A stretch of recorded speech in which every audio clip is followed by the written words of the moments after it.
Welcome to the Kickass Couples Podcast. This is the place where we help committed couples who want to level up their marriage experience newfound clarity, hope, and confidence. We're Matthew and Kim, co-hosts and husband and wife. In 26 years together, we've seen a lot and never thought it could be as good as it is right now. We're here to help you successfully navigate the messy, dirty, and wonderful world of marriage. We believe all couples deserve and are capable of experiencing an extraordinary and fulfilling marriage. And each week, we're bringing you life lessons from real-life successful couples to help you grow and strengthen your relationship. We'll get started right after this message. If you want to learn how to experience the best, most fulfilling year of your marriage, we invite you to order Matthew's new book, Kickass Husband, Winning at Life, Marriage, and Sex.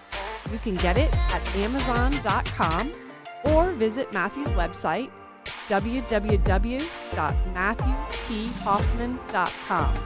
Again, that's Amazon.com or www.matthewphoffman.com. And now, back to the show. Welcome back to the Kickass Couples Podcast. We are thrilled to be with you today. I am thrilled to be next to this woman that I get to be with. Don't have to, I get to all the time.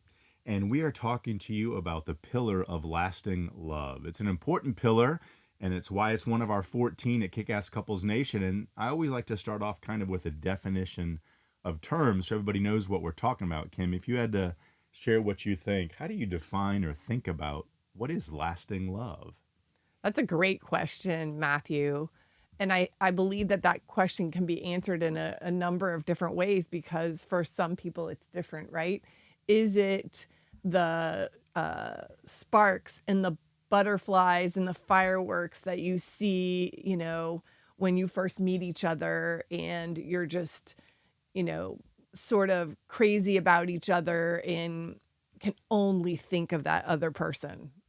Okay. Is it that? Or maybe it's the constant commitment, the feeling of support. It could be just really healthy routines.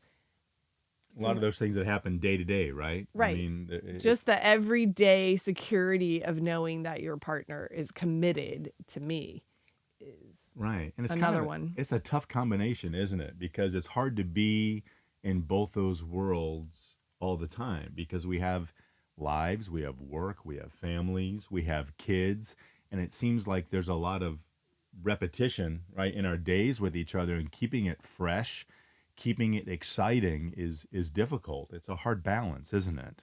Yeah, and wouldn't you answer that it's both of those things? It is, and I think we want both of those things at different times, and they need to weave together to kind of form that tapestry, right? I mean, you got to be socially and emotional intelligent. You have to be aware of what's happening.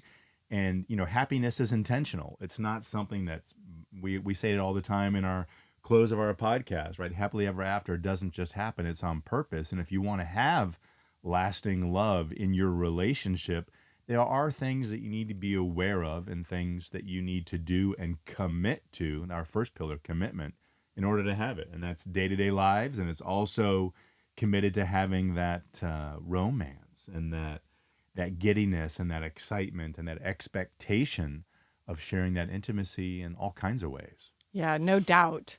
I think there's really some elements that are really key to lasting love. And I think it'd be really great if we could talk about some of those. Let's walk through them and share. What would you start off with? What's a key in your mind? Well, first thing is first, and that's always the consistency of really knowing and understanding your partner's love languages. Because if we don't know what those are, then I feel like we could really be missing the mark when we try to engage our spouse. Yeah, and you got to know. I mean, if you don't know what their love languages are or how really what we're talking about, there's a book by Gary Chapman called The 5 Love Languages. But the key principle there is, how does your partner, your spouse, like to best receive love? And what are those 5 languages, Kim? So words of affirmation, physical touch, quality time spent together, acts of service, and then gifts. And it took us a while in our relationship. I don't remember when we did it years ago, and we figured it out. And it's not Gary Chapman's not saying you don't receive love in all those ways or like to get it, but you have priorities. Exactly. For example, mine is quality time, physical touch, and words of affirmation. Doesn't mean I don't like acts of service or receiving the occasional gift.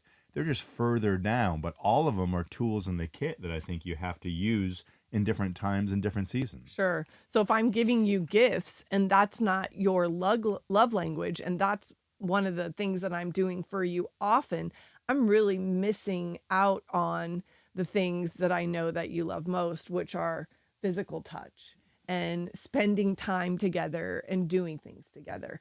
And so I think that you're leaving those tanks empty when you're not filling those and the other person is not feeling completely fulfilled. Right, no doubt. They all need attention. I think another thing that's really important is tackling conflicts. A lot of the couples that we've interviewed on the podcast, they say handle it now, right? If you want to be a better organized and a more effective person, when something comes up, deal with it. Don't just say, I got to park it. If you park everything in life and you don't deal with it, it ends up in a landslide and things overflow. So another word to call that is dealing with a glitch. When there's a glitch, you don't just live with the glitch. You deal with it and handle it in the best way for your relationship with your spouse. I agree. And then another thing, Kim, is kind of the psychology of love and making sure you're having balance.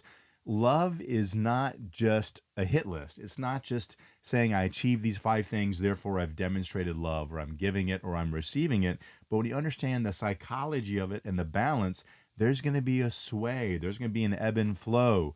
There may be a time when your partner needs more and you need less, or vice versa. And I think understanding how love works, and it's really about giving and consistency and love remaining love, even though it doesn't meet a response, right? We talk a lot about conditional and unconditional love. There's going to be times when we may not love something about our spouse or about the situation, but you can't let that override your deep, heartfelt feelings and the reasons why you got together in the first place. So having that balance and understanding there's going to be an ebb and flow, and that it's not, you're committed to each other no matter what. So when those challenges come up, you need to give it the space and understand the balance and be willing to work through it because you're committed. Sure. And I think another one is just simply being human, right? Just being able to be ourselves, our true selves, and having the other person accept us for who we are, despite our flaws. I mean, let's face it, we are all going to make mistakes. We are all human, and there are going to be times when things arise and our partner is going to need to just accept us for who we are and what we stand for. No doubt. I think that, I say it all the time, I have feet of clay. I make mistakes every day. And so I need grace from my partner for when I do make those mistakes, and not learning that you have to make a mountain out of every single one. If something's indicative of a condition and it's ongoing and it's kind of a blown up issue, then obviously there's an opportunity, an invitation to conversation. But really just allowing and understanding that each of you are human, you both make mistakes, and that you're not searching for perfection, but just magnifying the good as you see it and bring it out. Yeah. And I think another thing too, you want to make sure you're heading the right direction or the same direction. There's a phrase called pulling the rope in the same direction, tug of war, right? If you're pulling against each other, you're not making any progress. But there's synergy when two people are working equally yoked and working together. And it's not just 1 + 1 = 2, but that synergy, like two Clydesdales, right? When two Clydesdales are yoked and pulling, they can have a 3 and 5 times effect of what they can each do on their own. And it's the same in relationships. When the two of you are planted and pulling the rope in the same direction, you can go so much farther and do much more difficult things because you're on the same page and headed in the same direction. Yeah. I think another thing that is important to bring up when it comes to lasting love is sharing fondness and admiration for each other. And that's ongoing. I feel like that is something that we need to express to each other on a daily basis. So Kim, is there a difference in your mind between fondness and admiration, or like what does that look like? So if I'm gonna say I'm fond of you, right? Does that mean I'm thinking out loud? So expressing fondness is just letting your spouse know how much you love them they and mean to you. what you love about them, right? Exactly. I'm fond of you because, and that leads to a quality, right? Right. That they demonstrate, and then admiration too. Like, I mean, why do you feel that's important? Well, I think it's important because it's also admiration is also part of expressing appreciation. And so you are really expressing what gifts and the gratitude that you have for that person. Sure. Yeah. And it has to be expressed. It's one thing to think these things. Gotta and say it's it. good to think it. It's got to start there. You can't say or do anything unless you think it. But if you're not sharing it, saying it, writing it, putting it in print, then you're not going to be getting those connections about what you love and appreciate. And it helps. The more you say it too, and we might talk about this later. Is we did a recap recently for Kristen and Dan Granger, and it's talking about you may not know it or you may know it, but sometimes you just need to hear it again. It's the assurance. That's exactly I'm right. still here. I still love you. I still think you're hot. I'm still attracted to you. I still appreciate the hard work you're doing, right? And Yeah, you got to verbalize it. You have Yeah. to say it to the other person it's so not- that they hear it. Yeah, They can't just feel it. They need to hear it. Yeah, it's not set it and forget it. It's not like, well, we did that once. We don't have to do it again. It's like that routine we talked about a little earlier. It has to be daily, habitual, and all the time. Yeah. And Kim, we have the Kickass Couples Assessment. If you all haven't done that, any of our listeners, we'd encourage you to do it because it gives you a good chance to check in and think about how you do things, how your partner does things in the relationship, how they demonstrate those qualities. And I want to just kind of go through the list a little bit. In the Kickass Assessment, some of the qualities of lasting love, the first one is unconditional love. And we kind of talked about that, and that means you love them no matter what. It's not conditional. It's not quid pro quo. Well, I'll love them if they do this for me, I'll do that for them. And that's really a dangerous place to be. And, some other qualities are being accepting, being forgiving. Yeah, What other ones? forgiving is a big one. I mean, we cannot harbor things. We have to be able to forgive and give a really, I believe, legitimate forgiveness, right? A very honest forgiveness, and not bring up past mistakes as well when it comes to forgiving. Yeah, we don't want to go back to that history. We want to keep it where it is in the past. And, being sympathetic, right, and empathic or empathetic, like understanding, the whole thing about empathy is you got to be willing to accept your partner's beliefs as your own. And when you do that, and when you can get in their skin and their shoes, and all you're doing is striving to see something from their perspective, and even lasting love is even if you can't see it, you don't understand it, you don't know where they're coming from, being willing to accept it because it's how they feel. So you don't have to always understand it, but if that's how they feel and you've tried and you don't understand, say, golly, I'm going to give you grace and be in there with you and just accept that's for true because it's your word and what you're telling me. When it comes to creating a kick-ass marriage, do you ever wonder what you could be doing better? Have you ever thought how helpful it would be to be a part of a like-minded community of other imperfect couples who want to level up in their number one relationship? Come visit Kickass Couples Nation, where you can talk with people just like you who are looking for ways to invest in and increase their joy, commitment, and fulfillment in their most important human relationship. You'll have access to a team of licensed marriage therapists, coaches, articles, podcasts, live webinars, and more. Just visit MatthewPHoffman.com so you can learn more about a community that's ready to help you level up. That's MatthewPHoffman.com so you can become of the growing Kick-Ass Couples Nation right now. Some other ones are, just being considerate and giving. I know giving is an important one because, for us in our relationship, you like back rubs and you like foot rubs. And I think that giving those things to you are important. It's another way that I can hit on your love language. So giving, being appreciative. Who doesn't like to be appreciated? Showing and speaking appreciation towards your spouse is a big one. We all want to feel loved, supported, appreciated, and important. Yeah, that's another pillar for sure. I mean, being marriage minded, you're in a relationship. This is not, you're not two independent contractors that just are, you're not roommates, you're not housemates. And so when you're marriage minded, that's like your activities, what you're doing, how you're talking in front of them, not in front of them. Yeah, we need our own space, and maybe you don't have to love every activity and do it together, but majoritively, 80% of the time, that is how it should be. And being marriage minded is critical. And then investing in the relationship. Are you doing, saying things that make the us better, that make the us stronger? Or are you doing things that are selfless, that are really good for your spouse and you know they need them, right? Yeah, and I think doing things together without distractions is a huge one when it comes to investing in a relationship. Yeah. And making time for fun and humor, that's a big one because you can put a lot of things under that category. No doubt. I think that's one that we originally left off in our pillar list, but it's there.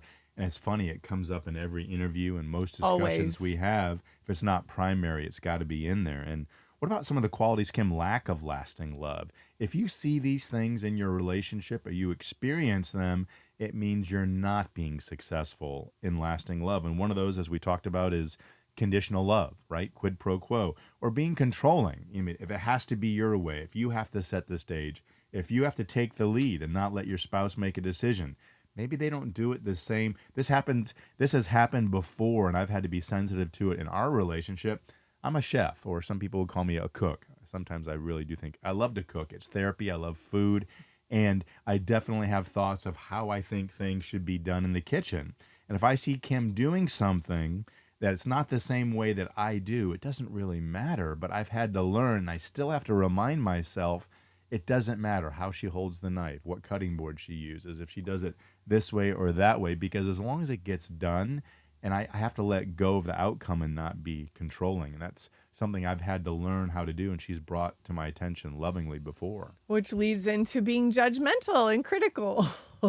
Definitely do not want to see those things arise in your relationship over and over again. I also think being selfish and unsympathetic are things that are definitely negatives in a relationship. Yeah, or being hurtful. If you know something's a landmine and you step on it or throw the bomb anyways because you know it hurts them and you want to get back at them, that's another thing. And we talked about this before. If you see yourself as a free agent, hey, I'm always looking for the next best time, whether it's just me or the two of us, because that's kind of being selfish again, I think, or, being manipulative. If you are using emotion or using their fears or their triggers to get what you want or take advantage of an insecurity, that's definitely a lack of lasting love. Yeah.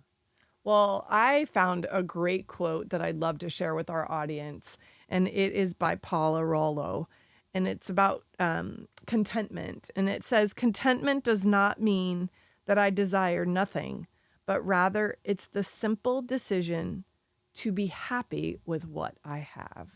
I really love that. That's a great quote. And it kind of brings up that argument, Kim, or the discussion of kind of the two juxtaposition. In a relationship, there's happiness and contentment. And if you're committed to lasting love, does that mean that you're responsible for your partner's happiness? Like you have to make them happy? What do you think about that? Yeah, that's a really great question. I think that we are all responsible for our own happiness, our own growth, and our own development. And only then, when we're really happy with ourselves, can we be content with each other. Right. I think that's good. There's definitely a lot of self-work involved in relationships, and it's hard to take care of or be there for somebody else if you're not feeling great about where you are in your life on something. And here's the key thing. When there's something that you're struggling with or there's something that you're not happy with, communicating it to your spouse so they can have the understanding and they can support you and give you what you need, because we're not mind readers. And sometimes you might think, hey, something's wrong or what's happening, and getting them to emote and share that is critical. So what kind of questions, Kim, can we ask each other if we're trying to build that lasting love? Well, I know one that you ask me often is, on a scale of 1 to 10, how am I filling your love tank?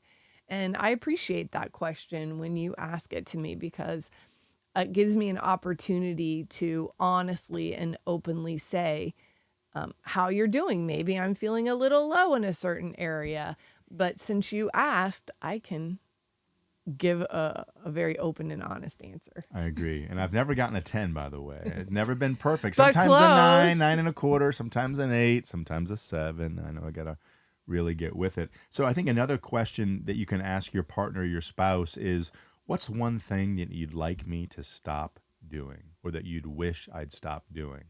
And maybe it's nothing, or maybe they go, oh my gosh, I'm so glad you asked. And then you can sit back and listen, and it's from their perspective. And I think that's, give them the opportunity to ask that question and let you know. Yeah, and I think even the opposite of that, what's one thing that you'd like me to start doing? What's one thing that's important to you that I can do for you on a regular basis? Yeah, and kind of the last question, I think one of my favorites is, I feel most loved by you when you blank. So you're telling your partner how and when you feel most loved by them. So if there's one thing that you know is important to them that lights them up and makes them feel really good, don't you want to do it, and don't you want to do it more? Absolutely. Yeah, yeah. We had Rabbi Shlomo and his wife Rivka as interviewees, as guests on our podcast, and they said that their relationship was saved by their own commitment and how they went through imago therapy together. And there are 7 steps to cultivate your lasting love, some of the things that you can do and suggestions that we took from the Imago Relationships of North America, and we kind of want to walk through one of those. And the first one I resonate with really well, Kim, is because it's really why we're doing what we're doing, and that is to return your relationship to priority status. If there are things in your life that are more important than your relationship, and this includes kids, it includes your family of origin, it includes your work. If there are things outside of your spouse that are a higher priority, I would encourage you to think about, what do you have to do to make your relationship the number one priority? Yeah, and love is a verb. So take action, right? Step up and take action and start working on lasting love in your relationship. Yeah. Third thing I'd bring up is that negativity kills love. And that, it doesn't matter how it's expressed. There's a way to express concerns and feelings without being negative or ruminating on the dark side, so to speak. Well, and one of our 3 C's is communication, right? Communication is golden. It's key. How we communicate with each other in the most effective ways to communicate with each other are so vital in our relationship. I agree with that. You got to carve the time out and create the practices. We talk a lot about that. If you looked at our pillar on communication, if you've listened to any of our podcasts, or if you listen to any of the webinars of Kickass Couples Nation, communication has to be deliberate, it has to be intentional, and you really have to create systems about how you're going to do it that works best for you. Yeah. One of my favorites is creating a firewall around your relationship. So picture ourselves in this bubble, right? And we are protected within that bubble, and everybody else is sort of looking in to that bubble. So that means we're a team. We're going to support each other. We're going to constantly have each other's back, no matter what. No doubt. No kids are going to, get in the way. No other family members are going to try to tear us apart. We are going to stand united. Stand united, and you're not going to let other influences creep in and take control of the relationship. You don't need another opinion. You don't need another force, or it goes back to that prioritization, something else that's going to make you focus on that versus that relationship. And, this sounds self-explanatory, but enjoying a satisfying sex life, that is one level of intimacy. There's 5 or 6 others, but it is up to both of you, if you want to have lasting love, to say, make sure your needs, your desires, your wants are each getting met. And that is talked about. It's negotiated. It's agreed upon. And that, it's not that thing you don't talk about that just happens and you hope it's good. If you're not intentional in your physicality and your sex life with each other, it's not going to be great. Practice makes perfect, right? I know that's what guys want to hear. We got to practice. Yeah, I believe in practicing a lot and being good at what we do. I believe that a lot of people think it's taboo to talk about it. And I think that that's one important thing to note, is that it's important that you have conversations surrounding your sex life. And I believe that type of conversation leads to more intimacy within your marriage. It brings you closer. Absolutely. And I think kind of one of the last things, when you have an argument, repair it quickly. We talked about that a little earlier, about not letting things linger. And, Brad White and his wife, I think Steph, they talked about, he said, you know what, if you don't deal with the issues, then they become raging dumpster fires, and then they're out of control and there's carnage. So when things pop up, figure out the best time and place and fashion, and make sure that you're working on repair. Yeah. And couples that can repair well, get back on center, and get back to prioritization, and kind of get back to that bubble and that sweet spot that we've talked about. Yeah. We want all of our listeners to experience lasting love. It is such a gratifying thing in your life when you can wake up every day and know that your partner has your back, and that your partner's committed to you. And so lasting love is huge, and it is probably one of my favorite pillars. Yeah, and so to kind of prioritize a little bit, summarize, prioritization we talked about today. We talked about working for the us, right? When you get married, I and you go out the door. You still have to take care of yourself and not ignore yourself, but most of the lens that you need to be looking through, the filter for your decisions, is it a win for us? And asking the right questions, right? Kim, in our conversations, in our day-to-day life with one another, if we're not asking the right questions, then we're never going to arrive at understanding. Yeah.